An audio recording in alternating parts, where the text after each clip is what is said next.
சபா மாநிலத்தில் எதிர்வரும் மாநில தேர்தலில் வாரிசான் கட்சி அனைத்து 73 தொகுதிகளிலும் தனித்து போட்டியிடும் என அக்கட்சியின் தலைவர் டத்தோஸ்ரீ முகமது ஷாஃபி அப்டால் அறிவித்துள்ளார்.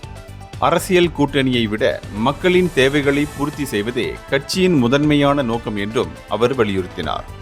தற்போதைய அரசாங்கத்தின் மீதான விமர்சனம் ஆளும் கூட்டணியான GRS மக்களின் அடிப்படை பிரச்சினைகளான குடிநீர், மின்சாரம், சாலைகள், வேலையின்மை போன்றவற்றை தீர்ப்பதில் தோல்வியடைந்து விட்டதாக ஷாஃபி அப்டால் குற்றம் சாட்டினார். சபா மக்களின் தேவைகளை பூர்த்தி செய்யாத ஆடம்பர பொருட்களுக்காக செலவழிக்கும் அரசாங்கத்தின் நடவடிக்கைகளையும் அவர் விமர்சித்தார். சபாவின் இயற்கை வளங்கள், நிலங்கள் வெளிநாட்டு நிறுவனங்களுக்கு வழங்கப்படுவதாகவும் இந்த செல்வம் சபா மக்களுக்கு பயனளிக்க வேண்டும் என்றும் அவர் கூறினார்.